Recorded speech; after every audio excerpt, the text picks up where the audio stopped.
Move to second. Any discussion? Hearing none, that passes. Go ahead, Mr. Clerk. Okay, and that would adjourn your today's work session as well. Yes. Okay. Mayor William Bill Edwards. Here. Mayor Pro Tem Mark Baker. Present. Councilmember Catherine Rao. Present. Councilmember Carmelita Pedums. Present. Councilmember Helen Z. Willis. You there? She's not on yet. Okay, Councilmember Willis is joining us via Skype. Councilmember Naima Gilliard. Here. Councilmember Rosie Jackson. Here. And Councilmember Khalid. Present. Mr. Mayor, you have a floor.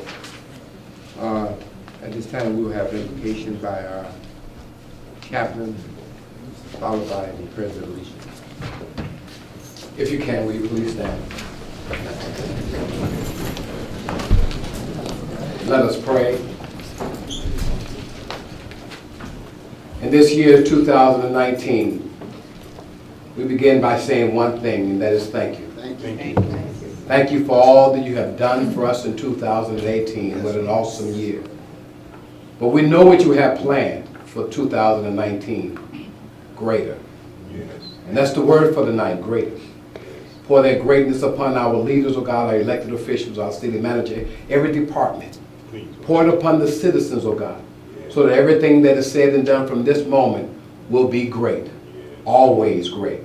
For this we pray and this we receive. Let us all say, great. Great. Great.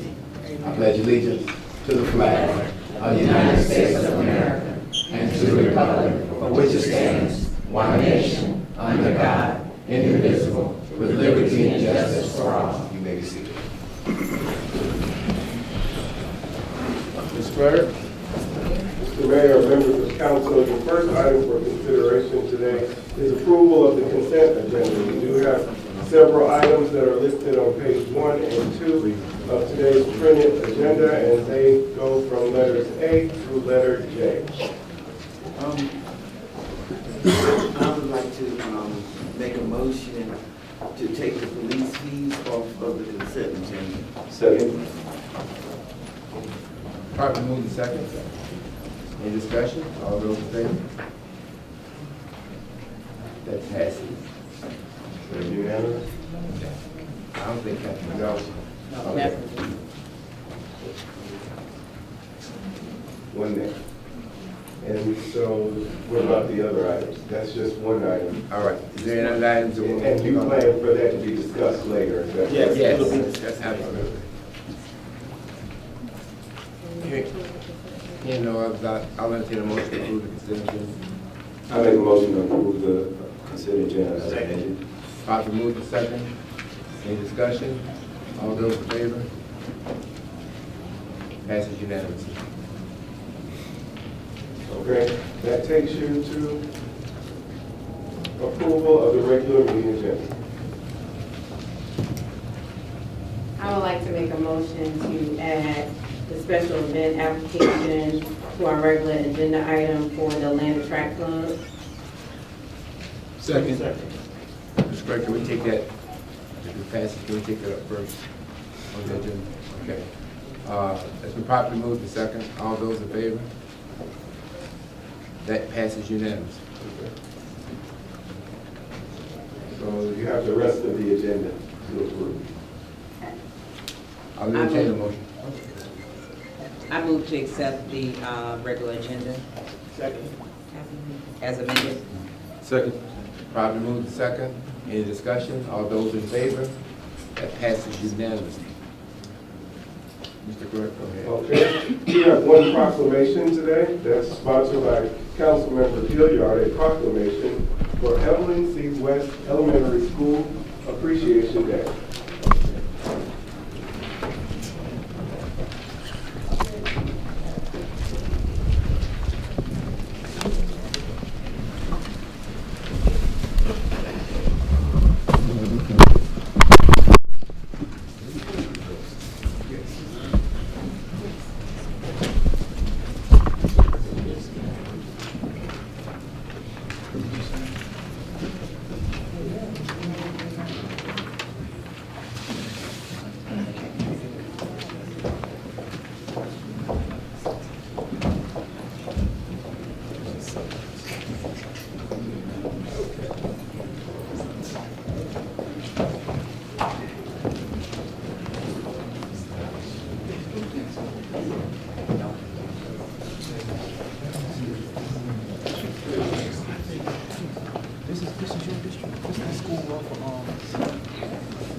He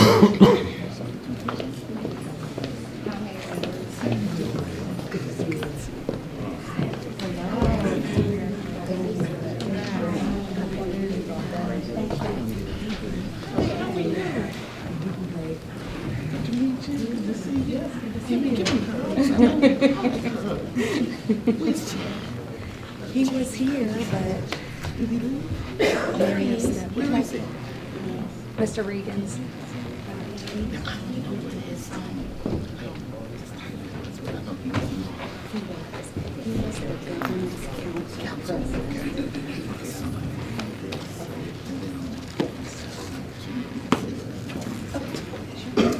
So everyone, I am very, very pleased to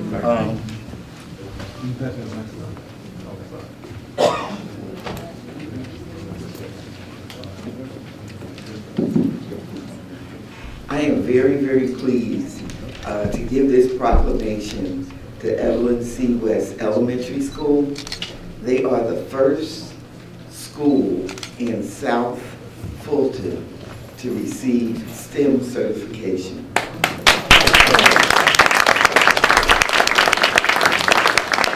And STEM certification is all about science, technology, engineering, and math. So this brings a new dynamic to our city, and I do know that Bear Creek Middle School is working on trying to get the same type of certification as well as Renaissance. So there'll be a pipeline, and hopefully that pipeline will reach all the way to high school. I do know that there's a STEM high school slanted for Union City, but we want one in our city as well. So I would like to read this proclamation and then introduce everyone to you. So the proclamation reads, whereas 5 years ago, the School Governance Council set the goal of becoming a STEM certified school in Evelyn C. West Elementary School original strategic plan. The community felt that having this certification would ensure a rigorous curriculum that exposed this community to STEM experiences and STEM careers. The community knew the importance of a strong neighborhood school and thought STEM certification would help Evelyn C. West distinguish itself as a leading school in South Fulton in the city of South Fulton, Georgia. Whereas teachers attended professional learning to obtain science endorsements, visited other schools to gain insight, and worked with project-based learning consultants. Parents and administration have secured business partners to provide real-world connections along the learning journey. Whereas the foundation of the STEM program at Evelyn C. West Elementary School is project-based learning, which is teacher and student created. So you know that's really got good. These lessons coincide with current units of study for science, math, social studies, in grades K through 5. Teachers and students use engineering design model in each PBL, which is real world based.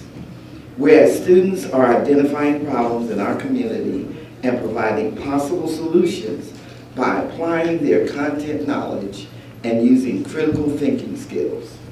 Teachers facilitate research, information analysis, and encourage students to create new ideas. Each unit is composed of a social action component where students are challenged to determine how their project can make a difference and create real change. As a STEM certified school, Evelyn C. West boasts 3 showcase days where teachers and administrators from across the state visit to learn the best practices from the Evelyn C. West teachers and administration. And whereas on September 25th, 2018, State Superintendent Richard Woods presented Evelyn C. West Elementary School with its STEM banner officially welcoming the South Fulton School into the state's cluster of certified STEM schools. Evelyn C. West is the first school in South Fulton and the fourth in the district to become state certified in science, technology, engineering, and math. Now, therefore, let it be resolved that the mayor and city council of the city of South Fulton congratulates Evelyn C. West on its achievement and do hereby proclaim today, Tuesday, January the 8th, as Evelyn C. West Elementary School Appreciation Day.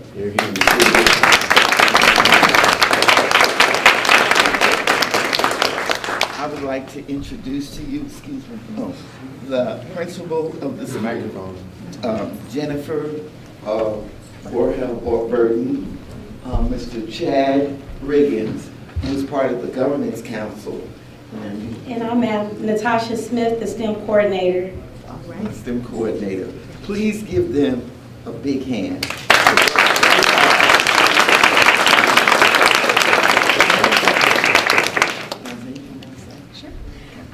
Well, good evening, everyone. Thank you so much for honoring and recognizing our school. This really came from our community. This was something that our parents said, this is important to us, and it's important for our students. And so we're just really proud that we were able to do that and bring it to fruition. It was a 5-year process. It was long, and there was a lot of hard work put in by our community and community partners. So we just appreciate all of your support, and thank you for celebrating with us.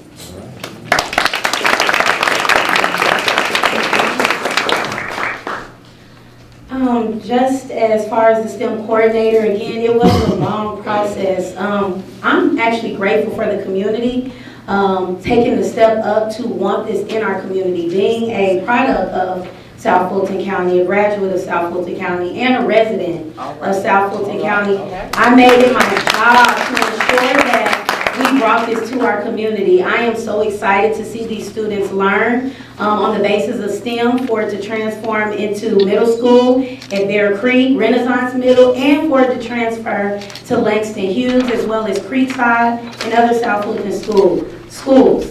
These students are dynamic, they think differently, they act differently, and they are so prepared for the real world to work in these STEM careers. So I am very excited. You should be excited, and you should be proud of the students of South Fulton County.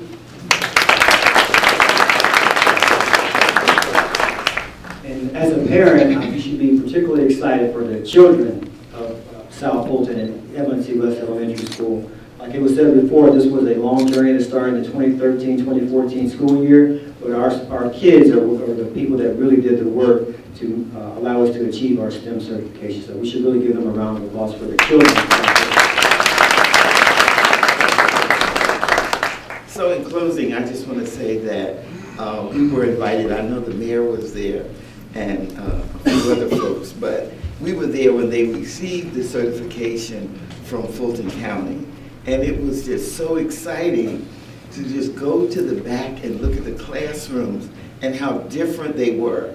And to see, you know, such creative things going on. It's just really exciting. So if you ever get an opportunity and you really want to see something different, go and visit the school. You'll really, really be surprised. It's really, really nice. Thank you. All right.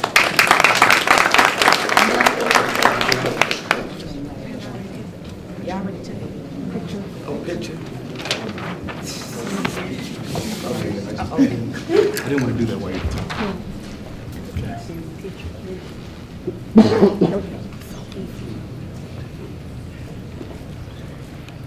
One, two, and three. One more. Everybody look up. 1, 2, and 3.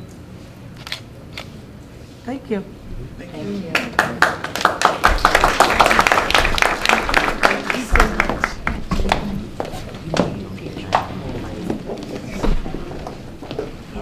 Thank you.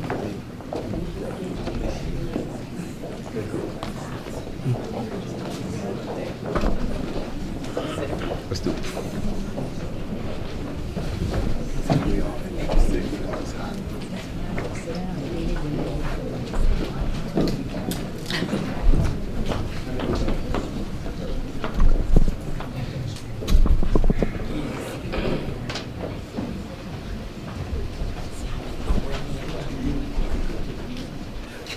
Mr.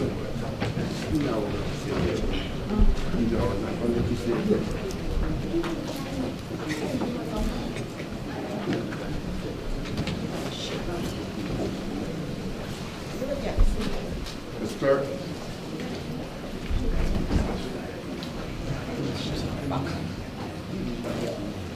Yes, sir, Mr. Mayor, members of council.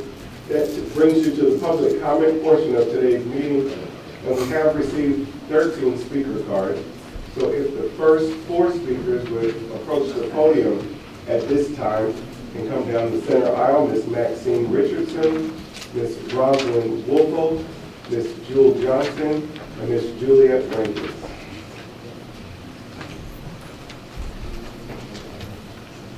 We'll start with Ms. Richardson.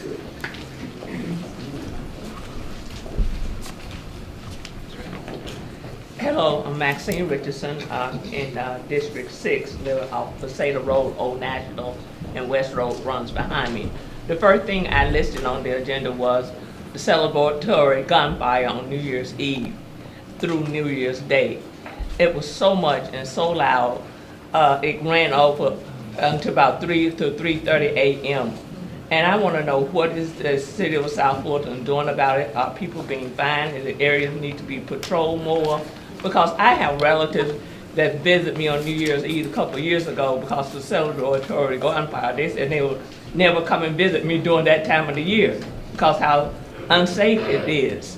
So that's one of the main things I requested, is that there got to be some more police patrol and fines for those people that are shooting so much. I've heard people even shooting out of their cars as they pass behind my house on West Road. So that's the really biggest thing I am seriously concerned about. The other thing that I listed on the card was the traffic light at Old National and Pasada. Going east and west on Old National, that traffic light needs to be changed. They need to put it so it alternate right now, one side to the other side. So what, like when they go, traffic is going west and someone needs to turn left, they can turn left and that traffic light is green. And then when they're going east, then it changes, on the west side red and the east side green with the arrow, so people won't constantly trying to run into each other. Traffic has gotten heavier and heavier on Old National and Pasada because the community is growing. So that is something I have called about, and hopefully Public Works come and look in it. And last was the trash. That area, just all of South Fulton really needs to be cleaned up. So that's the only other thing I wanted to mention. Thank you so much. Okay. My name is Rosalind Wolfolk, and I'm with District 1. And I'm with District 1. And regarding the waste management rollout, I think that there are still some issues that may need to be resolved with the waste management rollout. I signed up for garbage collection, I think it was around December the 6th. And 4 weeks later, I still had not received my container. So during that time, I guess practically every week, I contacted Waste Industries regarding my container. I was told that I would get a container in a week. Of course, 4 weeks later, I still had not received a container, but they were billing me for the service. I said, I don't see why I should pay for the service if I don't have a container. They said you can put plastic bags out. I said, well, with all the coyotes and the dogs that run through the neighborhood, I don't see sitting plastic bags out on the curb. And if the coyotes and the dogs get to the trash, will your people pick it up? They said, no, they won't. So I canceled my service. I know that I'm supposed to have service by February the 1st, but I still think that some issues need to be resolved with the waste haulers. I think that they should not be able to bill us until the containers have been delivered. The second thing regarding the trash collection was that the first time I called, they gave me one rate. The second time I called to sign up, they gave me an additional rate. Now, the first time they had a container delivery fee of $40, which is a minimal amount. The second time I called, they had raised the rate $10, $15, and they had eliminated the delivery fee. I'd rather pay the delivery fee rather than pay the increased price, because you have to pay the increased price for the duration of the service, whereas you pay the $40 delivery fee and you're done with it. So I really think that that's something that needs to be addressed and should be listed as a requirement with the halters. Thank you, ma'am.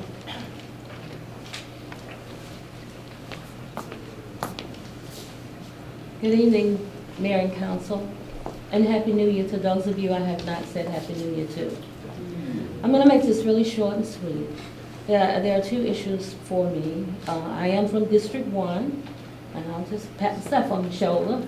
I'm a legal citizen of District 1. And I want to talk about the sanitation, and we only have 2 in our area, and one understand that they don't come in that in my area. So I'm going to leave that up to you guys to allow us to have an opportunity to really work with you on making that be what we can all agree and enjoy. The next thing I want to talk about is our strategic plan.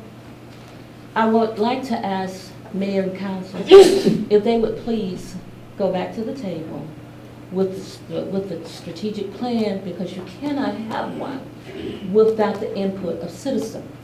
I see now that we are all working on our zoning, and I know that this should have been done before we spent money on trying to do a strategic plan. So at this point, I'm going to make it real sweet. I've had conversations with the city manager. I've had conversations with my councilwoman, Rob, and I hope that you all will listen to the citizens, because I know I'm not the only one that feels this way. And again, I'm going to ask you if you can please go back to the table and start all over so the citizens can have an input into what it is they would like to see in their city, being that there were so many of us that really wanted to be a city and worked very hard to be a city. And I just feel that if we do this, we all will end up much happier, and it will not look like Mayor and Council is being disrespectful to the citizens, because we definitely don't want to get in that type of disagreement with each other. I know you all have the capability, so I'm waiting on you. Thank you. Following Ms. Rankin, Ms. Marla O'Hara could approach the center aisle, Mr. Chad Reagan, Mr. Eric Landry, and Ms. Jill Lindsay. Ms. Rankin. I just wanted to thank you guys. Every time I step up here, I just have to thank you, because I sit here and watch you guys make the sausage, and you do it. And that's what people are complaining about, but I watched it from the beginning to the inception. So thank you guys for all the hard work you do. And guys, the propaganda is real, okay? I want to thank Catherine. She's out there doing her job, educating, and I just want to thank you for that. And I was thinking if maybe Chief Meadows could start giving a report, because the propaganda is real and it's really coming in his area, and I'm sure he's aware of that. But if he can step up and become like maybe more out there so that people can see that area, because we need to show it up. So that's something I want to see happen. Also, please continue to communicate with the citizens and present the data. I know you guys are communicating. I see the newsletters. I am subscribed to the newsletter. Just keep it going. You just got to keep pushing back against it, because, as I said, it's out there and it's so sad to see. And Catherine, I just been like right behind her. She's really, you know, trying to help out. All of you guys are, and I just want to encourage you. Also, Odie, Catherine, thank you for encouraging Odie to give his report at the end of the meeting. We have been missing those reports, Odie. We need you to do that, because that's the good news you bring at the end. I sit here and watch the sausage for hours. I need some good news at the end, and if you'll continue to bring your report. Also, Attorney Walker, continue to bring good news at the end of the meetings. That's very helpful, guys. And that's all I want to say. Thank you. Thank you.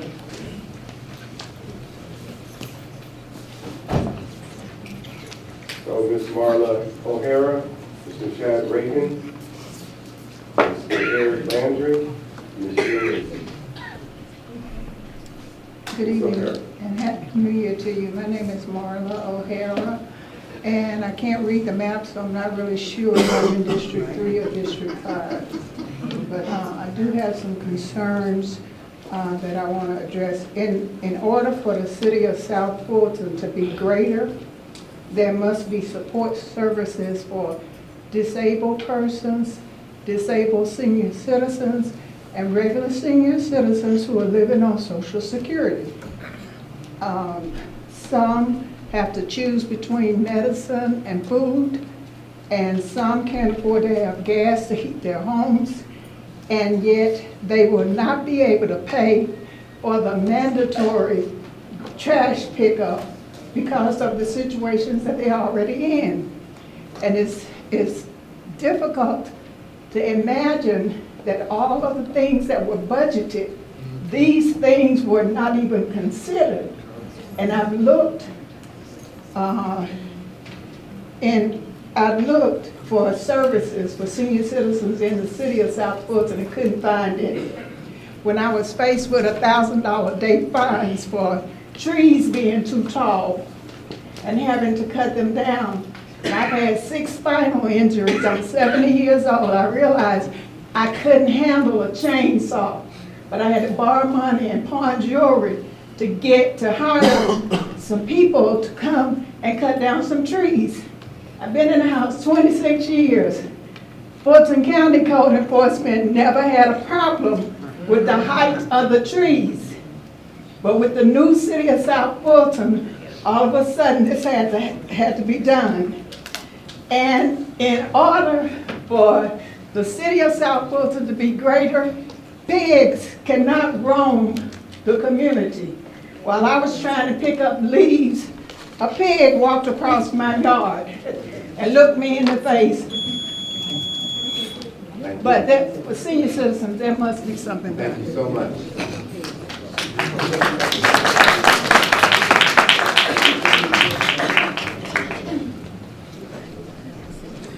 Chad Regan, District 4. Happy New Year to the Mayor and City Council. I'm here to express my concern with the one item that followed us into the new year, which is the Bishop Road landfill that is still on fire. And so, as a resident, we smell the smoke in District 4. I'm about 3 miles from the landfill. We smell the smoke on a daily basis. I know there are other agencies involved in working through this problem, and I also am aware that the owner has been brought to bear, placed in jail and fined and so forth. But my point is the fire is still burning, and we're still smelling the smoke, and we want to make sure as a community that we're more aggressive in getting the fire put out. And so I've heard that there may be some actions taking place relatively soon to make that happen. But I just want to make sure that the City Council and the Mayor and the City Manager and all the South Fulton leadership understands the importance of actually putting the fire out.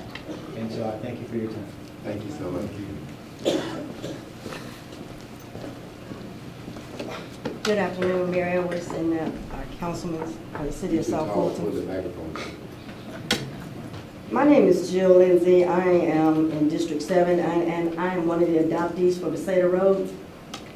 And my main concern today is the litter and customer service with the City of South Fulton officials. On November the 2nd, I emailed Mr. Valenzuela and Mr. Robinson regarding litter pickup for Thanksgiving.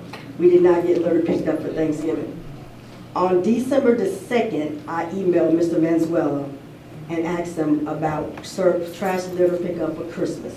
No litter pickup for Christmas, Lord's Day. On December the 28th and the 29th, I asked Mr. Valenzuela who's responsible for trash and litter pickup. He told me Jacobs. December the 6th, I asked them to pick it up. I CC'd Ms. Baskins, Mr. Valenzuela, and other officials in our group that are concerned about the issues on our street. December the 16th, I saw Mr. Edwards at a Christmas party, and I asked him about Christmas litter pickup. He said he would handle it. Ms. Baskins emailed me on the 17th of December and said that the email was forwarded to Mr. Jacobs. No litter pickup for Christmas. New emails, January the 7th. I emailed Mr. Valenzuela and other constituents and told them that I would be on the news talking about this issue. No response from your office, Mr. Valenzuela. So I want to know what is in place regarding our request for the things that is going on in our city, in our community, because we are doing, we're volunteers. And for people that are in public office that are getting taxpayer dollars, this is not. And you're not the only one. We're suffering with the same. Thank you. Let's not. Thank you. I have to say that out loud. Mr. Mayor, members of council, I guess Mr. Landry is not present. Ms. Kishma Schulter-Brandt, Ms. Daphne Johnson, Ms. Carolyn Wright, Ms. Renee Rogers, and Ms. Helen Vance. Many of you who are present, just please come to the podium, state your name for the record, and then give your comments. The council and mayor would like to hear what district you live in as well. My name is Fulton Shortbrand. I'm in District 4. My concern this evening is the police and response time. I was in an accident on December 22nd. Took them 2 hours and 30 minutes to show up. Somebody hit me in the back. He apologized. I called 911, everything. When Union City Police got there, and he told her the same thing, but when it took 2 hours and 30 minutes for the police to show up, he lied and said that I came in front of him. So the police that showed up really took his side because he was a fireman. I'm just a postal worker. So I'm very concerned about that. I've called down there to a young lady that gave me a number at the mayor's office, and I can't get in contact with anybody. I tried going on the website to do a complaint, trying to find out how I do a police complaint. Because the police didn't write me a ticket, didn't write me a ticket, but I feel like something got to be done, you know. And if I'm not comfortable with the police if they're not listening to what I have to say in an accident. You know, I could have been hurt. I'm glad I wasn't hurt, but my car is still messed up. And I just need to know who I need to talk to file a complaint against the officer, and that's my main concern. Good evening. My name is Daphne Johnson. I live in District 5. My concern is, I want to know why the residents in the city of South Fulton is paying an infrastructure fee now, and we wasn't paying it before we came to the city of South Fulton. I mean, my bill went up, and it should have been down like it is, and I'm not paying that just additional. I can't pay it. I can't afford it. So I want to know why that we are paying an infrastructure fee when we wasn't paying before city of South Fulton. That's my issue.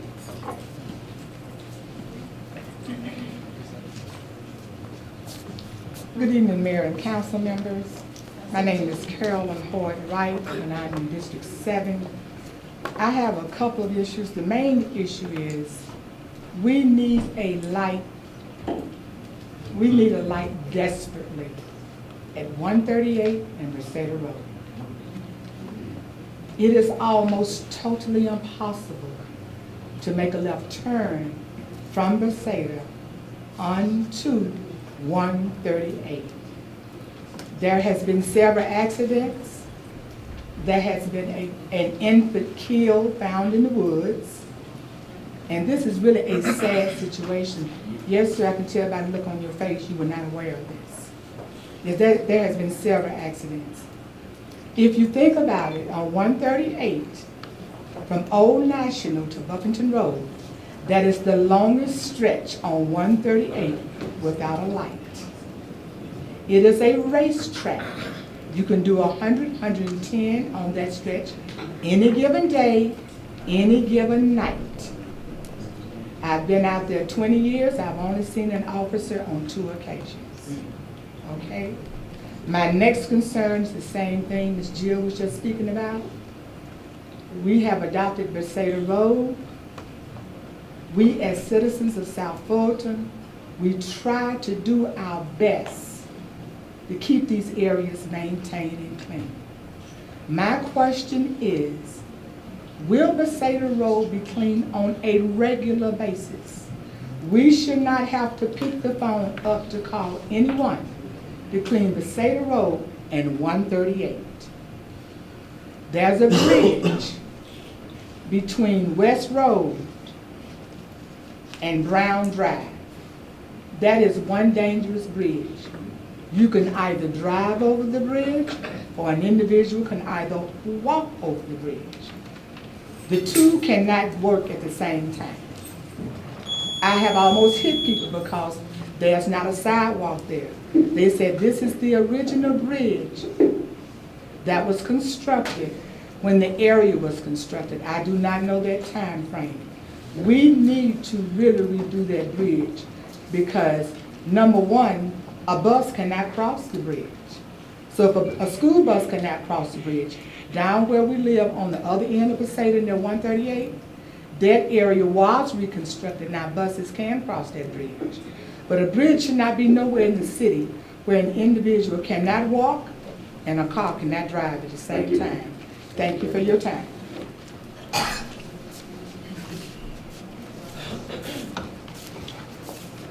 Good evening, everyone, Mayor, council people. Two issues, one being who is going to handle alerts, emergency, I'm sorry, Renee Rogers, District 7. Okay, who is going to be responsible for emergency alerts in regards to utilities, gas spells, and notify the community? We had an issue about 2 weeks ago.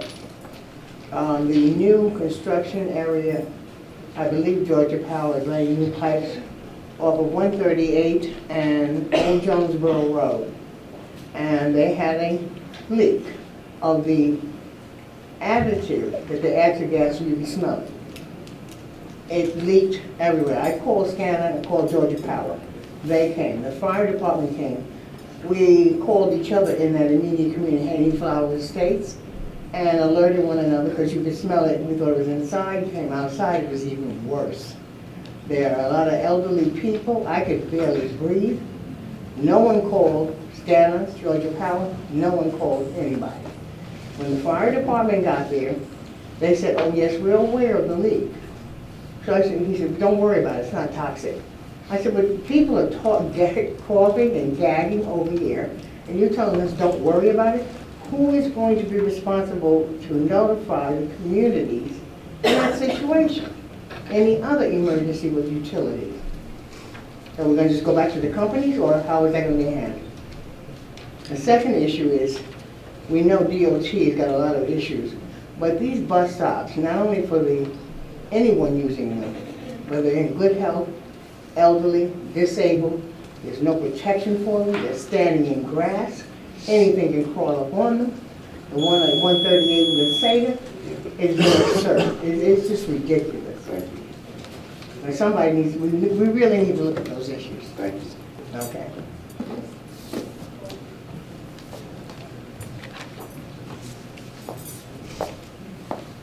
Good evening. My name is Helen Vance, District 6, Old National East. First thing, I want to give a compliment to code enforcement for responding to a couple of our issues that we've had in the Old National East area. They responded expeditiously. The second thing, which has been brought to my attention, as my community is very senior and aged, is that there are a number of rooming houses. So just as we have just passed the ordinance for the short-term rentals, also known as Airbnbs, we also need to be aware, to be responsible for policing and also enforcing the codes for rooming houses. Thank you. All right. Thank you, ma'am. No further speakers. Okay, before we go any further, Don, one thing I'd like to make a request. When people come to that microphone and they got an issue, I got department heads sitting back there. And I'd like to see those department heads address. You might have saw me doing this. I'm trying to point at one of y'all when an issue comes, so you'll see that person and go in and have a conversation with them about what's happening. Because if we don't do that, a lot of things that are said tonight get, unless we run them over tape, a lot of stuff we say tonight we get lost. And so I would request that your department heads hear something that pertains to your department, that before that person sit down, or when they sit down, go get it. And let's make sure that we're working on this issue. So I would like to see, sir, that we can do that. And at this time, for you, I see you, Ms. Jackson. Well, Mr. Khalid has something to say. He wants to look at a point of personal privilege, so I'll allow that. I was just talking with our public works director. You mind waving your hand, Mr. Valenzuela? He's our public works director. He's over sanitation, trash, all of that stuff. So you all, make sure to see him. But I want to say that we have this C-Click Fix app. I just downloaded it today. You can actually take a picture of wherever you see things happening. You can report it, and it's tracked. Hopefully during your weekly report, I wanted to ask that we get monthly reports about all of those. If you're old school and you don't want to do that with your phone, I mean, that's really great because we can get a picture. We can see exactly what it is. And as I said, it's tracked. You can also track the progress of that. So whatever complaint or question you have, you can track that progress right there on the app and see when people are coming out, when it's been resolved. If you're old school, we do have a 24/7 phone number that is 470-552-4311. That's 470-552-4311. There are people around the clock there that can answer that, and they also track all of those, and we're going to be getting reports of all of those calls. So if you use one of those two things, we're going to be able to follow up if they don't follow up with you. Okay, Ms. Jackson? I don't know if this is going to be politically correct, but I did ride with Public Works before the holidays, and I pointed out all areas in District 5. I personally rode in 3 lakes, yes ma'am, and I took the crew into 3 lakes. And I rode the entire areas just showing the litter, and I have reported it. Nothing has been done. Nothing has been done. So all I'm saying is something has to happen. And that's just what it is. I reported it.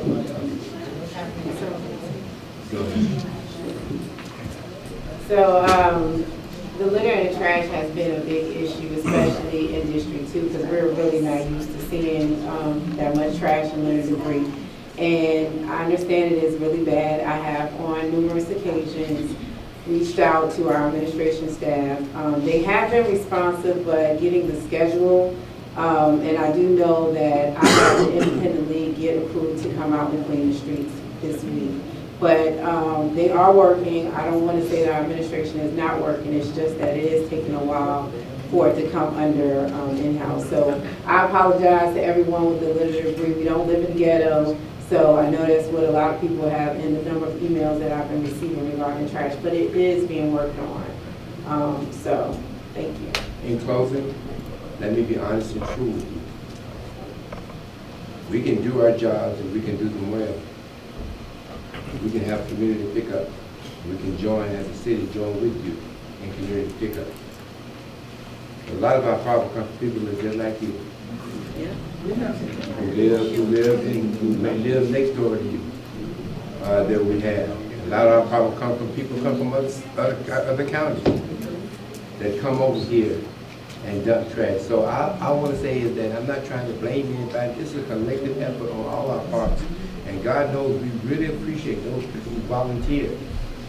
Catherine and I picked up trash on Cascade. She got to do it once a month now. And so we got to work together. I have purchased cameras. And those cameras, and Ms. Guns has purchased cameras. Those cameras are going to be going up. And we're going to be doing everything we can to make sure that our city is free of litter. but it is a community and a government issue, and we have to work together to get it done. Lastly, I had a call Saturday. Construction debris had been dumped on Rex, was it Rex Road? Ridge Road. Listen, I called on a Saturday. Sometimes we miss the mark sometimes, but sometimes we don't. I called on a Saturday. Mr. Valentino had it done on Saturday evening.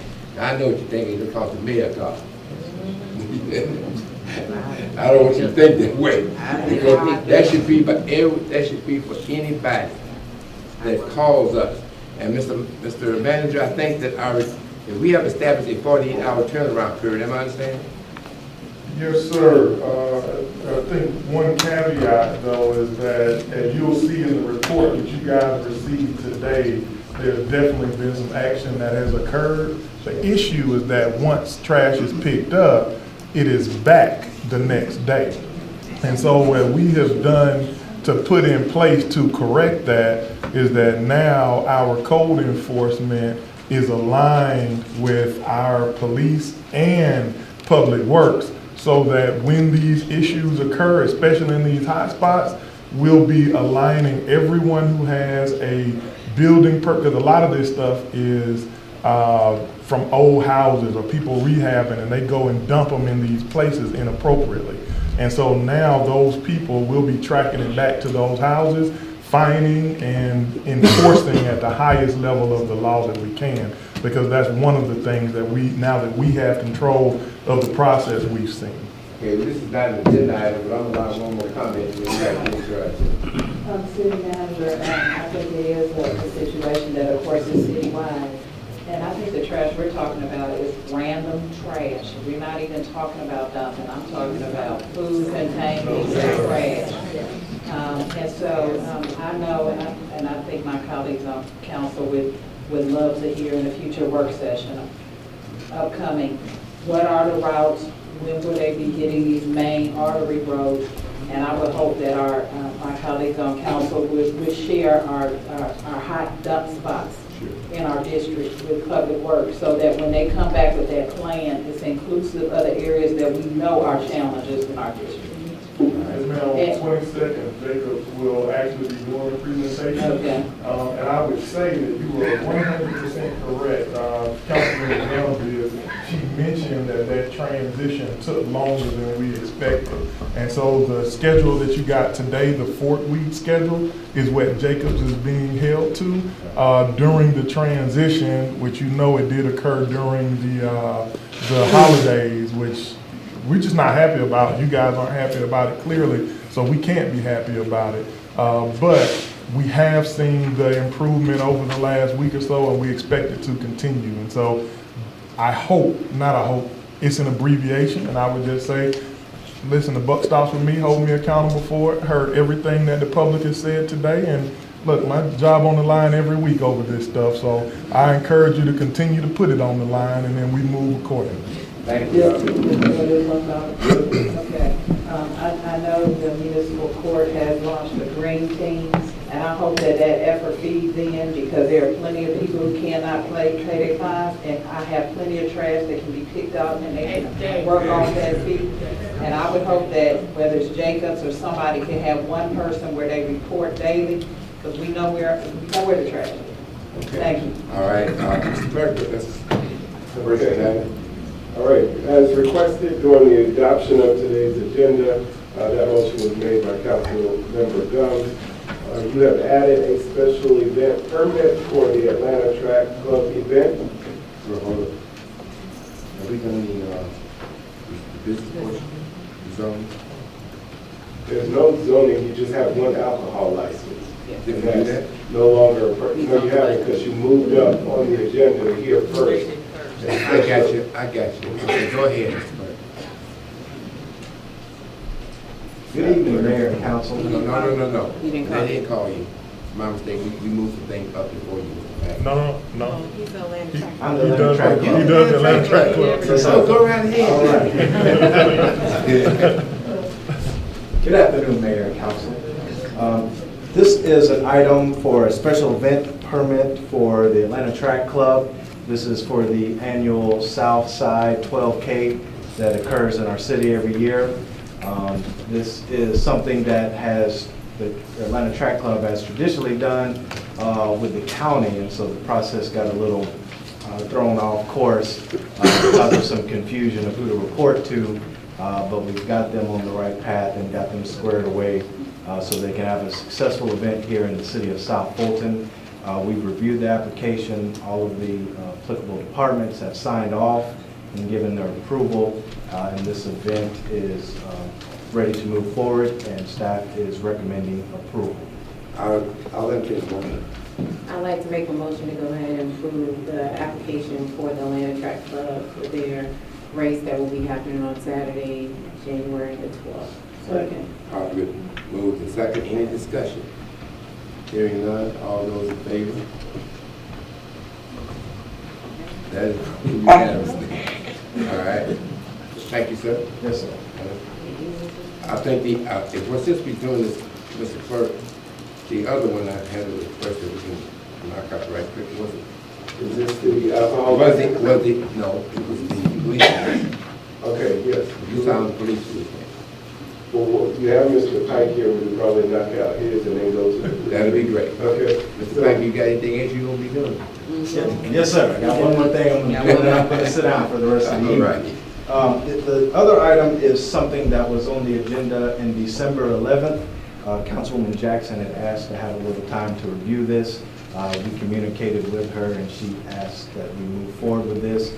This had a public hearing on December the 11th, so we're in compliance with the requirements of the ordinance. Staff and all of the departments that are applicable to this application have reviewed and signed off and approved the issuance of this license, and staff's recommendation is to approve. Ms. Jackson? I personally went by, and I've sent several people by, and we didn't see any concerns. So I move to approve. I second. It's properly moved and second. Any discussion? Hearing none. All those in favor? That passes unanimously. Thank you very much. Okay, and as you requested, Mr. Mayor, an item was removed from the consent agenda. It's letter J on page 2, as requested by Council Member Gilliard. This is request approval of the proposed City of South Fulton Police Department fee schedule. Go ahead. Okay. Apparently, when the initial fee schedule was approved for the whole city, there were some fees that were omitted on behalf of the police department, things such as reports, copies of reports that citizens would come in and actually pay the police department for, background checks and things of that nature. And so we're asking this to be implemented as a supplement to the original fee schedule. Any discussion? Thank you so much for clearing that up. The reason why I took it off was because I did not know if it was connected to a prior meeting where we discussed the fees for the licenses, or liquor licenses. And although we talked with the city manager about how the fees were going to be collected, and the fees were supposed to be collected through the finance department, we never voted on it. And it's in the minutes that we never voted on it. So I don't know what we do about that. I don't know if we add that to, since it's not this item, whether we add it to the agenda at another time, because it needs to be resolved. Because we all talked about it and we all agreed that those fees would be collected by the finance department and not the police department. So when people come in to make copies of the police, or they want copies of the police report, typically what happens is they'll come in to the front window at police headquarters and they'll ask for 5 copies of the police report. You see on there's a fee schedule for 25 cents per copy. We'll collect the fees for that copy of the report at that time. There are some fees that we've had conversations with about Mr. Pike with respect to alcohol fees, where he will have a person at the front desk and will collect those fees. But as far as what you all have, I think you're asking a question that she didn't ask. okay. you got your fees. She's talking about something that's not related to this item. Oh, I So see. she's I see. asking how will we address it in the future? So I think that's actually a better question for the colleagues of the council. I see. Versus. I personally think, Madam Councilor, that it'll be something that we will bring back at another meeting, maybe our next meeting on the 18th. If we improperly did that, we'll bring it back out next time. And so let me just ask one question, and I don't know whether it's related to this or not. So now we have a cashier. We have a new office with a cashier in it, and the cashier reports to economic development. So that cashier is accepting cash from permits and permits only, or what is the role and function of that position? Well, let me ask you before we get there. Is your question been answered? I mean, Yeah, because mine really wasn't related to copying reports. Okay, but that's the issue on the agenda is the police fees. Yeah, so I don't think, that's another conversation with Mr. Packett. You can entertain it some other time. Okay. Mr. Khalid, you think that's down for the next meeting? These fees, it's similar, it's specifically about this, but it's kind of the same thing.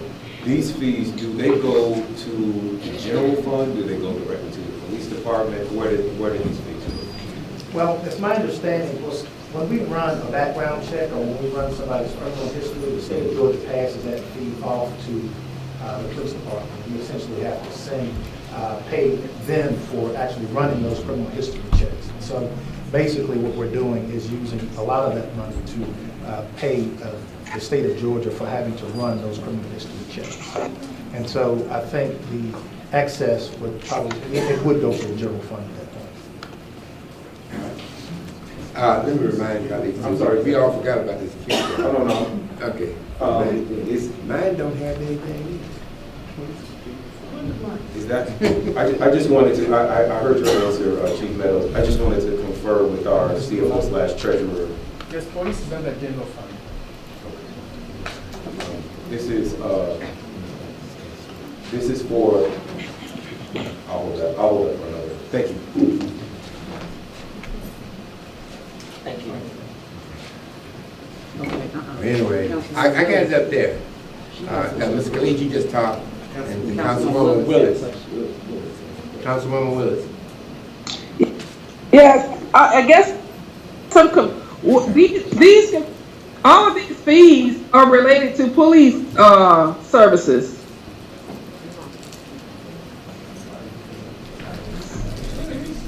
Is that the question? I mean, all these that I'm looking at and that I've read are related to police services. Somebody come in want a police report, they have for a police report. Somebody want fingerprinting. So I don't understand what's the confusion. We have answered that question. The question was posed by Councilwoman Gilliard, and the chief answered. So, Mr. Mayor, I move that we approve South to be scheduled. I move that the South Fulton fee schedule. Okay. Second. And properly moved and second. Any further discussion? Hearing none. All those in favor? That passes. Aye. And are there any names? What? Are there any names on that vote? No. Okay. Let me make sure, Ms. Willis, you voted for, I know you made the motion. She said aye. Okay, all right, got it. And that's unanimous. Okay. That takes you to the regular meeting business portion under letter B, resolution fixing and publishing qualifying fees for offices subject to election in the year 2019 and for other purposes. This resolution is sponsored by Councilmember Rao under resolution 2019-001. Dr. Rao. Thank you. This resolution ensures that our elections are compliant with state law, which requires that we fix our qualifying fees by February 1st of 2019. Look at the particular resolution, whether you talk about appointments, qualifying dates, qualifying periods, they all conform to state law. As it relates to the qualifying fees, the 3% is the max that you can charge based on the compensation of the council members. As you know, these council positions is $13,000 per year annual salary, so that fee is $390.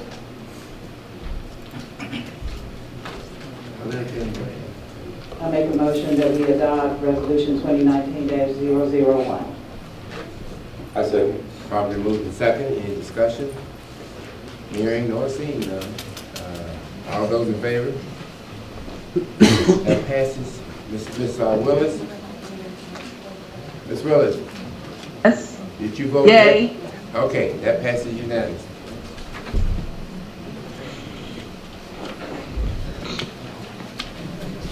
Next item. Yes, Mr. Cleve is ready for us to start voting with the machine as well. The next, you have several ordinances for first reading, beginning on page 3. All of these items are for first reading. The first one is sponsored by Councilmember Jackson under Ordinance 2019-001 and Ordinance amending Title 15, Criminal Offenses of the City Code of Ordinance, prohibiting panhandling, preserving the health and welfare of the city, and for other lawful purposes. Yes. Yeah, go ahead. This is just an ordinance that I'm trying to put in place because right now we have at our different gas stations and what have you, you have a lot of individuals coming out with their children. It's getting real ugly. And they're actually, I'm just going to say they're prostituting their children now, begging. Not actually, they're begging. You know, and they're meeting you at your cars, asking for money, and saying my children has not eaten, and these type of things. And on Black shows, we've had 3 slider crimes within the past couple of weeks. And I am quite concerned about it, and I'm just trying to put something in place whereas our police officers are able to stand and be able to do their due diligence if this it becomes a menace in our district. Mr. Khalid is on. Oh, no, that was from last time. Let me ask a few questions, Councilman. Because I think I hear what Ms. Jackson is trying to do. Do we consider loitering as panhandling? That's a whole different one. But I see what you're saying that you want to do. Okay. Because you say, so if you want to do panhandling, that means we still can loiter. So I think.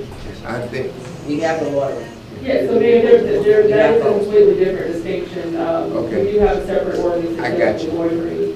And what we've done here is we have placed a provision in the loitering ordinance. Your prior ordinance prohibits loitering, but it doesn't put a burden on the convenience store owners to actually stop the loitering from occurring. So with this ordinance, there is a sign that must go up. Convenience store owners have to notify people who are loitering that, look, you have to stop.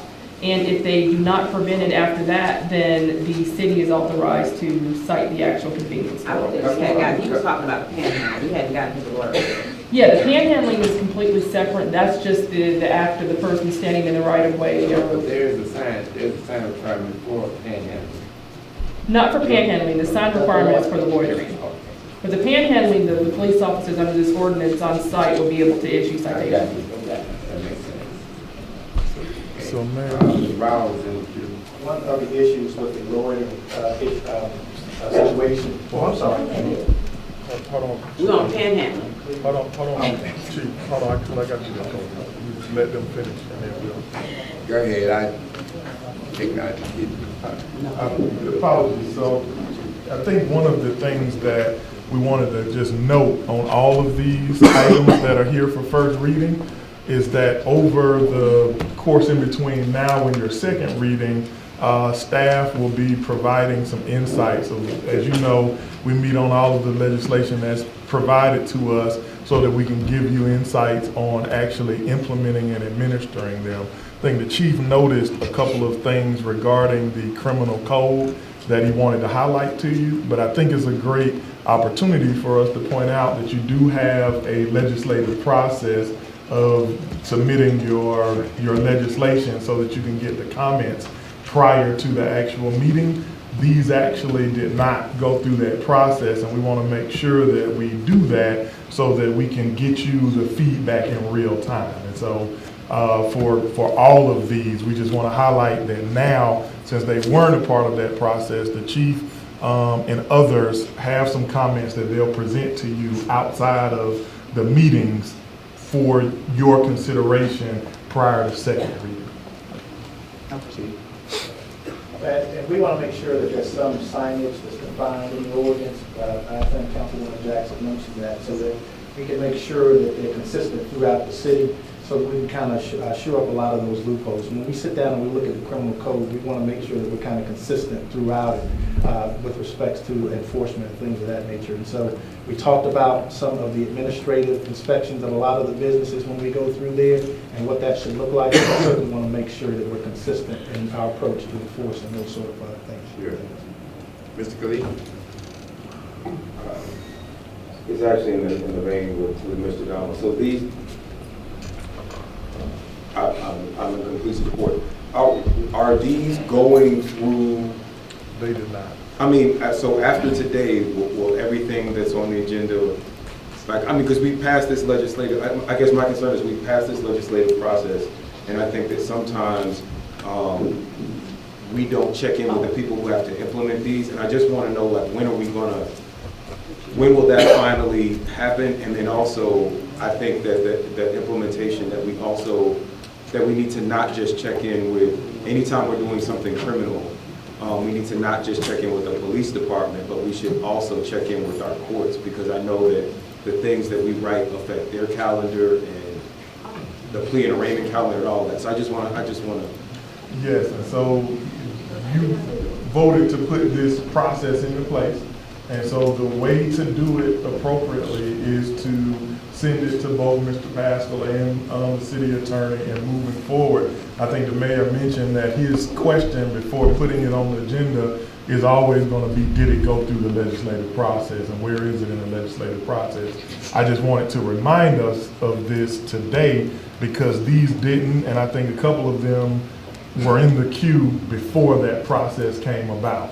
But it is important that you go through that process, because I think the things that the chief just pointed out, but even with others, and I think the biggest piece is implementing them. What you don't want to do is pass a law on Tuesday, make it effective on Wednesday, but staff is not aware that they have to implement it. And so I just wanted to give that friendly reminder about the legislative process and ensuring that we go through it so that we can implement the laws that you put on the books. My question though specifically is, if there's the things that are in the queue right now.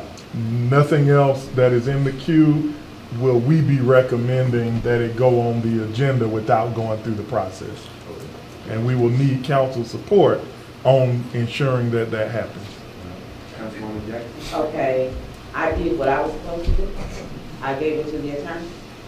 And this was done, but the bottom line, I'm not even concerned about that. I'm concerned about the panel. So what I want to see, let me finish. I'm not talking. Okay, thank you. What I want to see is this put in place. We have a problem. And we can turn our heads, I don't care how we turn them. We have a problem. And we need to address the problem. So whatever we need to do, and I guess I'm having a serious problem because it has hit my area now. It's on flat shelves. And we got a problem. And it was in the whole area. I've been fighting for District 5 for a long time now. I started on the other side of the fence at Sierra. I started 3 Lakes, that area. Now it's working its way down the flat shelves. I want to know what the solution is going to be. So that's where I am. So whatever we got to do to address it, we need to address it. I think your ordinance is that. Yeah, but I'm hearing folks saying something else. And well, Councilmember, that's not the case. And okay, so well, I'll take a point of personal privilege to state a position that I'd love to make clear today and moving forward always. There is, suggestions have nothing to do with personal attacks, anything related to your legislative agenda or anything that you're offering. The representation is to ask a continual adherence to the policies that you put in place so that we can make sure to be able to implement the laws you put on the books. That's the request. Thank you. Thank you. Next. The next item for first reading is sponsored by Councilmember Rao, Ordinance 2019-002, an ordinance amending Title 12, Licenses, Permits, and Business Regulations of the City Code of Ordinances relating to soliciting and door-to-door sales, preserving the health and welfare of the city and for other lawful purposes. Ordinance 2019-2 seeks to deal with a long-standing problem that I get regular complaints about in District 1 in terms of people knocking on the door continuously, selling things. It's also become a public safety concern. Not clear if these people are legitimate, and so this particular ordinance seeks to stop door-to-door solicitation. Further discussion? Mr. Clerk? The next item for first reading. We got 2 readings, I'll do next. Well, let me clarify. It doesn't stop without license. So you have to be credentialed, you have to identify a zone where you're soliciting, and that has to be registered with the city. All right, Mr. Clerk. Okay. For ordinance for first reading, sponsored by Councilmember Jackson, ordinance 2019-003, an ordinance amending Title 15, criminal offenses of the City Code of Ordinances relating to convenience store loitering, preserving the health and welfare of the city and for other lawful purposes. Mr. Mayor, and I think this is what you were referencing earlier, we passed the loitering ordinance last year in February. However, what was left out of that ordinance was the signage being placed in the stores, letting the store individuals know when they come out, you cannot hang out here. So basically, if we put the sign in the store, and if the owners allow the individuals to still stand there, then we can fine them as well.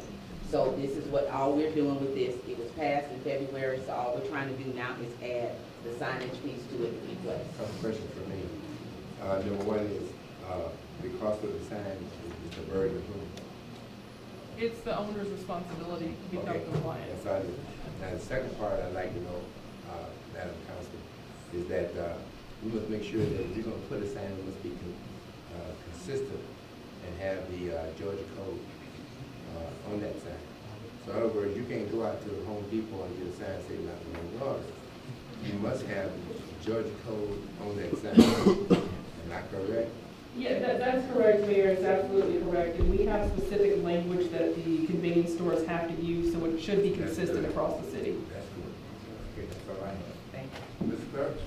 The next item for first reading, that's sponsored by Mayor Pro Tem Baker, ordinance 2019-004, for first reading, an ordinance amending Title I, Administration, Chapter 6 and 9 of the South Fulton Code of Ordinances to ban the box to help ensure that all qualified persons are considered for city employment and for other purposes allowed by law. Mr. Baker? Yes, sir. The ban the box shouldn't be new to many people without share. First of all, before I even say anything, I want to thank the mayor for putting this on the agenda. I also want to thank him for his leadership and what they did in Fulton County that's very similar to this ordinance that we're bringing to our city. This is an ordinance that would allow an employer to actually consider a person's qualifications first without the stigma of a conviction or arrest record. If a person is qualified, can do the work, they have the skills, it actually allows them an opportunity before you just discard their application because they checked the box. This is just for first reading. Let me add to that, Mr. Baker. I appreciate you for doing this. You know, sometimes when you have an application, and you see the fact that the person has been found guilty of a felony, that's the end of it. But what this does is, at least give you an opportunity to talk to the person and find out if he's human or not. If he's a good person. And so when you come back into the second round of interviews, you may have another light you can see on him. It doesn't say that you get a job, but they're going to background check you and all this kind of stuff. But it gets you to that next step, and I appreciate Mr. Baker for putting it on, so we can have it in our city. All right? Anything else? Next, Mr. Clerk. Next item is an action item. This is a request for approval of the First Amendment to the intergovernmental agreement between Fulton County and the City of South Fulton for fire protection and related services.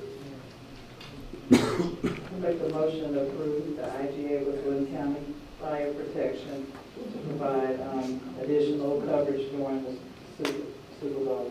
I second. Probably move to second discussion. And actually, What is it for? I think, It says an IGA. was this the item I think that the Yes. motion the council needs to do? They want to put a requirement in this IGA for Fulton County to maintain airport insurance, because my understanding from administration is that our current insurance agreement with GERMA will not protect the city in certain instances where it involves aviation. Fulton County does have insurance that makes that affords that protection. So we want to amend this for Fulton County to put us under that umbrella as well. Yes. Let me give just a little bit of clarification as to what we're doing. During the Super Bowl, the county has asked for dedicated fire service at the airport. As you know, we are charged with the responsibility of providing fire and emergency service protection to the airport under normal conditions. During the Super Bowl, they've asked for dedicated service. So what we're doing is to enter an intergovernmental agreement to allow us to hire off-duty City of South Fulton firefighters to give the dedicated service to the airport that is necessary. What we found out is through risk management is that there may be some liability issues, but we're going back asking for modification for the county to include us under their insurance umbrella so that there are no liabilities incurred by the city. Sure. All right, thank you, Mr. Baker. All right. All right. The motion's on the floor. I think the amendment. The motion is. Be as amended by the city attorney. What did you just do? Well, I amended it to include us changing the language for Fulton County to put us under their insurance umbrella for aviation purposes. So the original didn't say that? It did not. I got you. So you want to? So I amend my, to request approval of the IGA with Fulton County for fire protection during the Super Bowl with adding provisions to cover us under their insurance. Correct. Probably move to second. Any further discussion? Hearing none, all those in favor? That passes unanimously for what's up. We lost the number. Okay. No vote for Ms. Jackson. You got Ms. Wood? Ms. What do you Willis? mean no vote? Yes. Okay. I'm just saying she didn't vote on this particular item. She's away from today. Okay. Thank you, Ms. Willis. That takes you to one board appointment that we have today, a nomination of Mayor Pro Tem. And this, of course, is pursuant to your city charter. At the beginning of each year, it is in the purview of the body of council to nominate and appoint a Mayor Pro Tem. So you open the floor. Mr. Mayor, Yes. I would like to, Mark to remain pro tem. Mark Baker, okay. I second. You need to cue up for your second. I try to follow? Yeah. The property moved to second that Mr. Baker remain Mayor Pro Tem. Any discussion? Hearing none, all in favor? That passes unanimously. Okay, Mr. Burke? Congratulations, Mark. You can keep your office for 12 months this time. Thank you. Let's not go there. Mark, go ahead. Okay, that takes you to the city manager's monthly report to elected officials.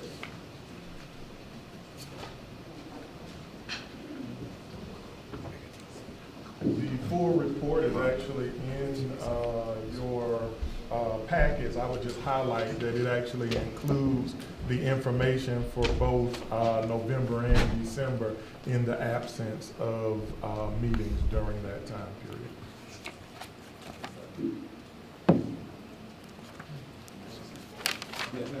Wait, I'm sorry. You're not making a report? Send your packet. I have a question. So, can we get monthly reports from the 311 line and from the C-click fix? Yes, so you will, and it was towards the end of the day, so you guys probably haven't seen it yet, but you'll actually be able to receive them all, and you've received one report so far. Remember that while the C-click fix app, and we're going to come up with our own name for it, so it's going to be 311 South Fulton, and so we should probably just start calling it that. But from 311 South Fulton, what you will receive is a holistic report that combines both. Currently, though, remember, we only launched 3 departments at its inception, and we've been adding them all without letting everybody know it so we can publicly release it when they're done.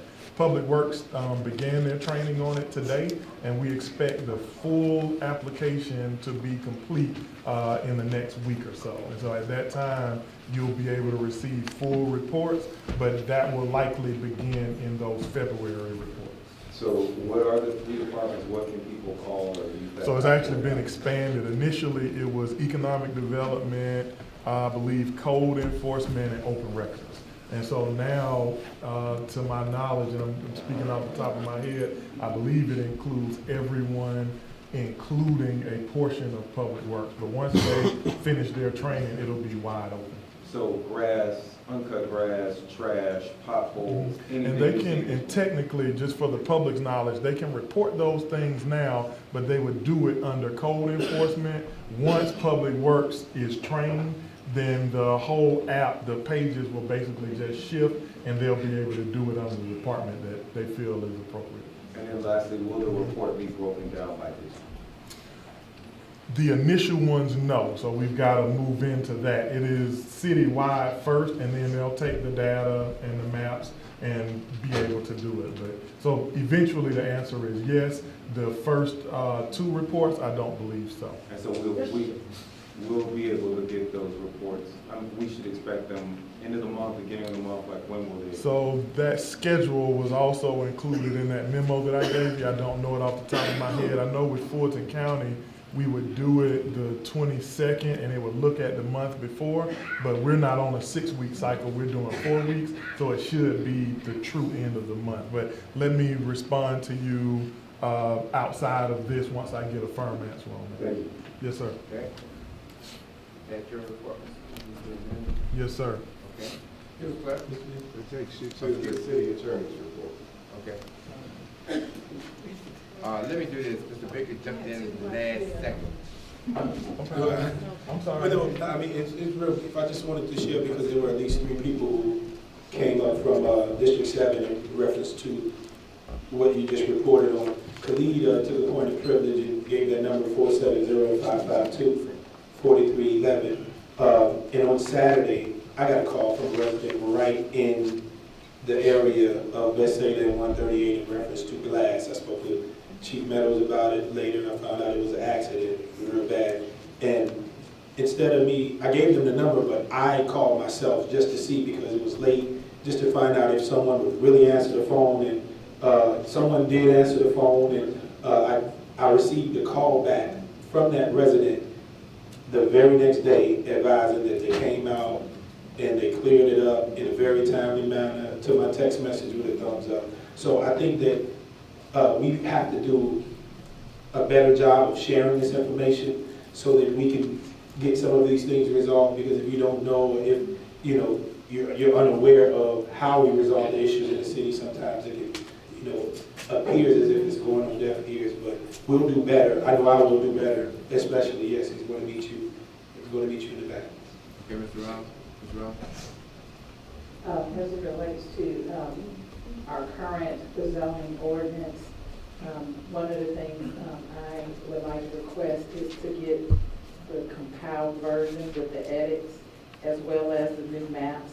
I know, the GIS person was working on it, but I think, for the public who may have questions, we need to make sure we have that final version in place in one packet. So I would request that.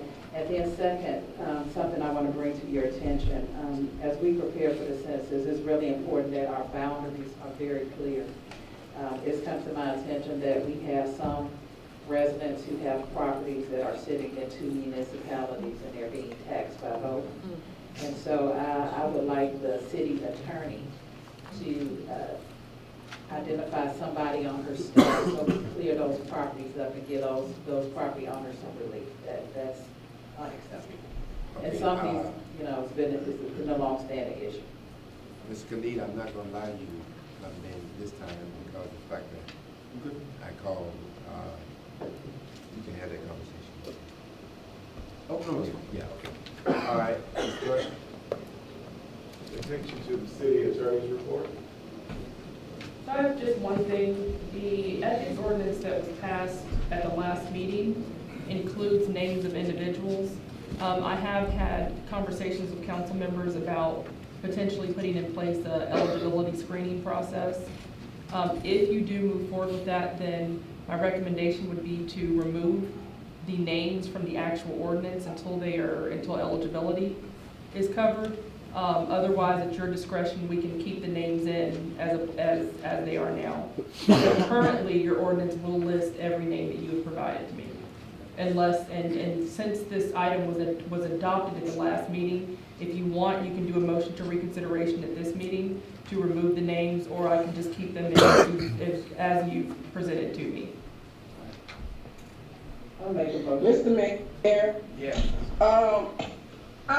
You and I have been talking with the attorney about this, and one of the things that you mentioned to me is that the nominees were just what they are, nominees. We have a legislation that we are bringing forth for the council next meeting to designate a third party to do the qualification or background or whatever is required to qualify the nominees. So I guess my question is, can they just, every nominee, but it is a nominee, but they're not officially a member of the ethics board, have been thoroughly vetted and qualified? Yeah, you have voted on the appointees, but it's subject to them meeting the eligibility requirements, and then there's also a affidavit that they have to sign themselves, stating that I hereby certify that all the eligibility requirements. Right. Ms. Gunn, you want to say something? You didn't get the key. I'm sorry, I wanted to ask Councilwoman Lewis, and I guess to you, about the legislation. Is there a fee, like how much is associated with this? We have Okay. Okay. All right. Councilwoman Rao? We haven't done this for any other board, and all of our boards have qualifications and criteria. I think we should move forward with the ethics ordinance with the names as identified. We've waited far too long to get this board up and operating, and I hope as a council we'll move forward with that on today. I agree. Okay, Councilwoman Lee. I have a question about our boundaries. There was some conversation earlier about our boundaries with the, and this is something that we need to discuss in executive session, but at what point, I understand that we have brought Loch Lomond into the city. At what point will those boundaries be complete? And like are those boundaries? What am I trying to say? When will we have a new map? Are we ready to draw a new map? Let me see. I want to see if we can tie this into what the issue is. I think I know where you are in terms of ethics. Oh no, this isn't about it. This is the city attorney's report, right? No. Oh, I thought you were the city attorney. But it is, but she's talking, she only had one thing that was ethics. And Stephanie already said what she needed to know. I'll ask her. You okay? You all right? Yeah, that's fine. Okay, Ms. Rob? I'd like to make a motion that we move forward with the nominations for the ethics board.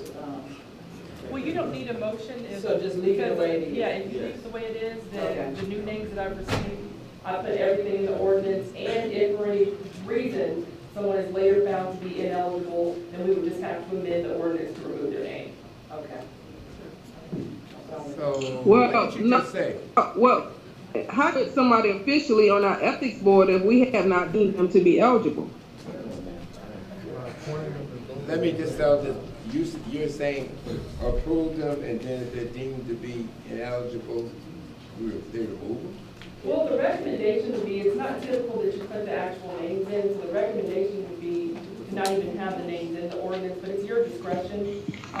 But I'm just letting you know that if you do want to remove the names, because this was adopted at the last meeting, you can now do a motion for reconsideration to remove the names.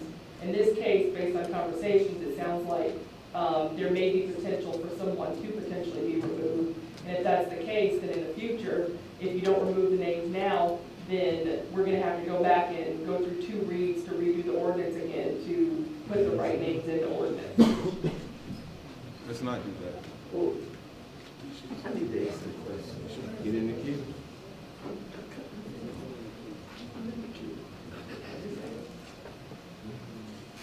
But go ahead. So can I ask this? Round still up. So, when we voted, the ordinance did not have names, but we did name individuals. Why couldn't they be? They weren't listed on that ordinance. Well, the way the ordinance was presented to me is there is a line where I am to put in the person who is actually appointed. Right. So my recommendation would be to consider removing actually named people, because if you make any changes, now we have to go and redo the entire ordinance to put the correct name. Right, and so I think afterwards, so you're saying, really, you're just would strike that section, because we already named the. Yeah, they'll stay as appointed, you just wouldn't specifically enumerate them in the ordinance. So your appointees would stay who you've appointed, and if you decide to do some type of additional eligibility process, that's still your discretion. It's just that if we take them from the ordinance, we don't have to potentially remove them after the fact, if in fact someone is deemed ineligible to serve. So can we still put it to rest today? Can we still put it to rest today by saying we remove the names, but the nominees that were identified in our last meeting would stay in place? Yes, they will stay in place, and they need a motion to do that. The only thing that will prevent them from serving is either the city finding out information that someone is eligible, and then you could affirmatively take some action on that, or when the person is required to sign the affidavit, they may not sign the affidavit. They may say, you know what, I can't sign this because this is no longer applicable to me. These individuals, I don't know if they've even seen the affidavit because they've been appointed, and now they have to review what the requirements are and, sign an affidavit. There's a process in the ordinance that they have to go through, and they haven't gone through that process yet. Right. So assuming that everybody successfully goes through the process, then you won't have any changes in your edits, in your nomination. Okay. I just want to be clear, and also it would be just germane to our ethics board. It would be any appointed board that they should be doing those disclosures. We're gonna go through the same thing. Yeah, they need to. Well, it's your discretion. Your charter doesn't say you have to, your charter doesn't say the level that you have to go to determine eligibility. That's your discretion. So in this case, if you want to hire someone private, you can do that. If you don't want to, you don't have to. I guess I'm just saying, we haven't done that for any other board, so it would seem strange. But so let's do it just as you said. The nominees stay in place that were identified at our last meeting, and the amendment in the ordinance state just to put, that each council. Yeah, it's strictly for purposes of removing the individual's name. It doesn't do anything as far as the status of their appointment. I'll support that. We have a second. Is that the motion? Is that clear? There's no motion. I don't know where we are now. What I think Councilwoman Rowell is moving to remove these specific names out of the ordinance. But it wouldn't affect the appointment status. I second that. Probably move the second. Discussion. All those in favor? Yes, sir. Yes, I had a discussion item. Okay, that passes. So have we identified who we're going to designate to qualify the appointees? No, you have not had that conversation at this point. That's another conversation. Okay, so that's what that's still for the mayor and I to bring back legislation on next council meeting. That's not a conversation we want to have tonight. That's correct. It's your discretion if you have it at the next meeting, but you have not had it at this point. Okay. Okay, thank you. So, Mr. Mayor, did you carry that to a vote? Yeah, we did, and Yes, we did. All right. Wait, no, one vote, but even Helen voted for it. No, she voted for Oh, it. you- Okay. Okay, so 5. Okay. That takes you to the mayor and city council comments. Okay, I guess I'll start over here. With the beautiful lady to my right.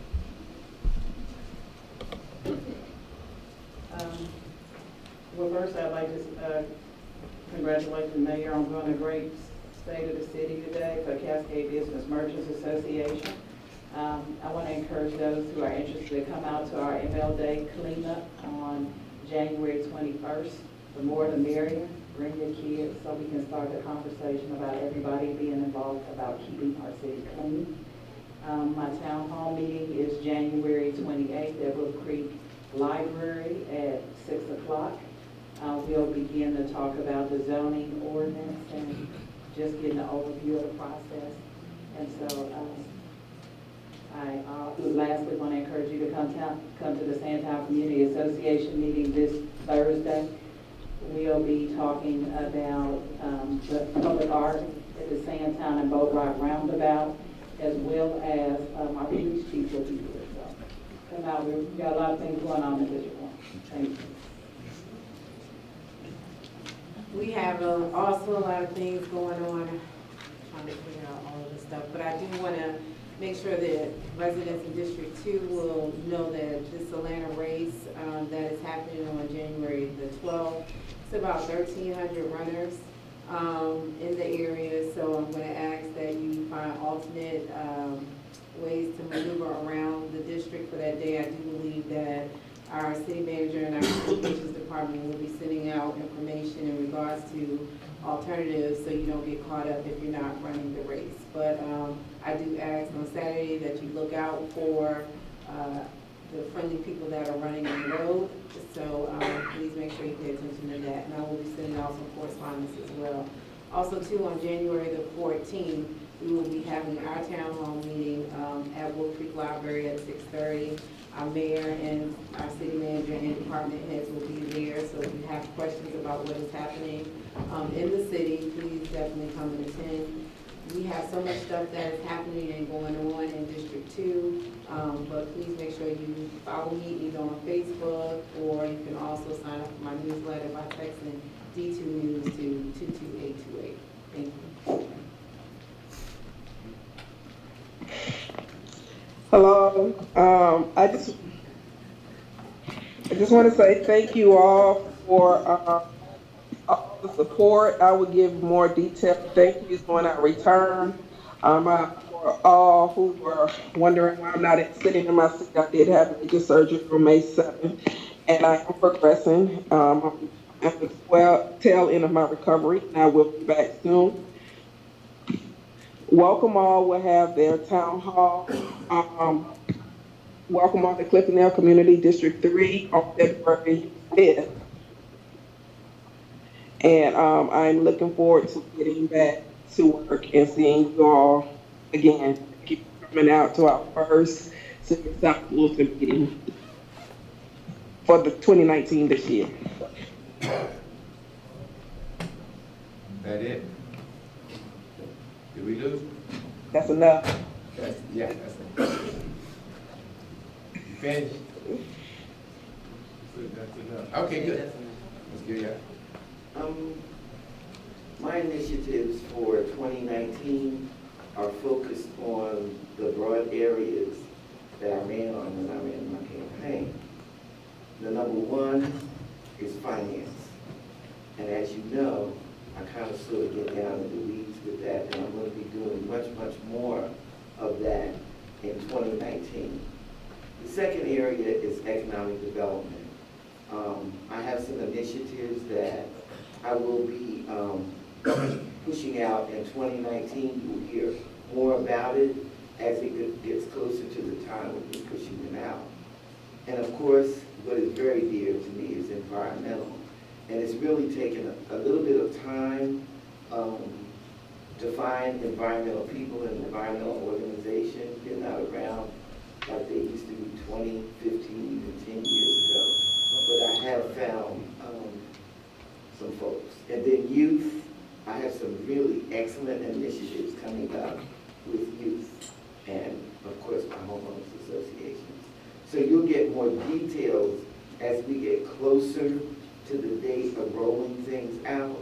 I find out that it really works much better that way, particularly in the atmosphere that I'm working in. So thank you, just look and stay tuned. And I am on Facebook, even reluctantly.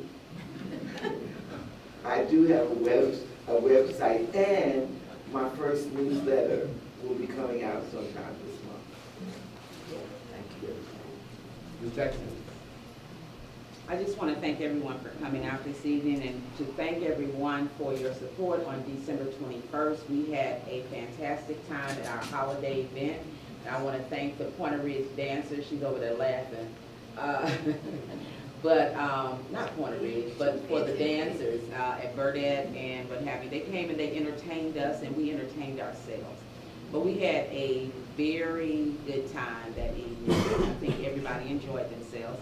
And if you remember when I ran, I talked about the crime in our area and said, let you know that the only way we can get decent economic development is to rid ourselves of the crime. And that is exactly what I have been working on. And I started at one end and now we're at the other end. So I just want you all to just stay tuned as well with me. On February the 4th, on Monday, we will be having a State of the District brunch at Diamond Hall from 11 until 1 o'clock. And we will be rolling out the different things that we have done and what we plan on doing for the coming year. Thank you. All right. Mr. Khalid. Mr. Mayor, first I want to thank you, sir. Looks like we're going to be out of here at 9 o'clock tonight. I think that might be a record for us. No, I didn't record. Well, thank you for your effort. Thank you. Thank you, Mr. I do want to talk just a bit about legislation and how we write legislation and how we bring it forward. You can find me and my newsletter and all that stuff at khalidcares.com. You can text the word Fulton to 444-999. That's text the word Fulton to 444-999. We'll get you signed up. But my upcoming video newsletter, I do a video newsletter once a month. We will be discussing a lot of the new laws. We've been writing a lot of new laws, and I want to make sure that all of our residents know what they are. I don't want you to find out what they are when you're getting a ticket or if you run afoul of some law. I know that our city manager, Mr. Donald, I have a South Fulton 101 section on my page, and I know that Mr. Donald is going to be launching a one-on-one class. So please be looking forward to that, because we want to make sure that you all are educated about everything that's happening in our new city. Thank you all so much for coming out. South Fulton forever. Mr. Baker. Okay, real quick, I just want to give thanks for a lot of individuals who've been really, really active in running with me, from LA Pink to Yusuf Awe in the back, who just runs his head off. It's crazy. Last month, towards the end of the month, we did a breakfast for the staff and teachers at Oakley Elementary. Yusuf and I went out there, as well as S.L. Lewis, and we did toys at McNair. Thanks to Councilman Khalid and Councilwoman Jackson for joining me there as well. And what a lot of people didn't know is the last day of school, I had probably one of the best moments on council. I had the privilege of taking 50 Langston Hughes students to see the movie The Hate You Give. And it was a very, very powerful experience. These young people shared their thoughts and conversed. There was not one incident. Nobody had to ever be redirected. And because of that, we're actually going to the Civil Rights Museum on next month. So I'm looking forward to that. And please, if you have students who attend Langston Hughes, check in with Mr. Rohan, who's a liaison, and we're planning these things together. And lastly, I would just like to say thank you to Council for the appointment of Mayor Pro Tem. I promise to make you guys proud through legislation as well as economic development this year, and that's all I have. Okay, I'll be brief because they want to go home. Executive session. They want to go home. Oh. I want to thank all the colleagues that came out today for the state of the city, Councilwoman Gum, Councilwoman Dr. Brown, and Mayor Pro Tem Baker. I think we did, our message was clear, it was very, very positive, and we're going to continue to have those positive type of messages. I'll be at the Camp Creek Business Association on January the 17th, along with Mayor Longino, College Park, and Mayor Ingram of East Point. And so we'll be speaking there. And Councilman Montgomery is dragging me out. He's trying to make my schedule tight. I'll be at her town hall meeting on the 14th. But before we go, I'd just like to, my colleagues will join me. Let's just stand and give applause to these people out here who stuck with us every day during the year of 2000. Thank you. Okay, I'll make a motion. You'll make a motion. I'd like to make a motion to go into executive session for personnel. Second. The property moved and second that we're going to executive session for personnel. Happy New Year, man. Yeah. Somebody call me. Take a motion down. Wait.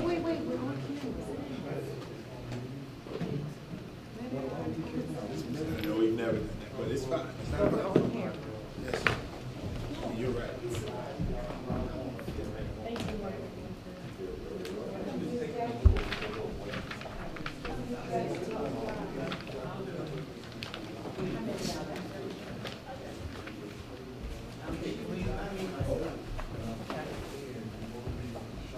I'd like to entertain a motion to adjourn, To close executive to session. close the executive session. Second. Oh, I need a motion. Oh, I make a motion to close executive session. Second. Any discussion? Okay. Any actions taken? No, sir, there was no action taken. And a motion to adjourn. I make a motion to adjourn. Second. All those in favor? Thank you so much. Mr. Massey. Good night. You ain't gotta go home. Good night.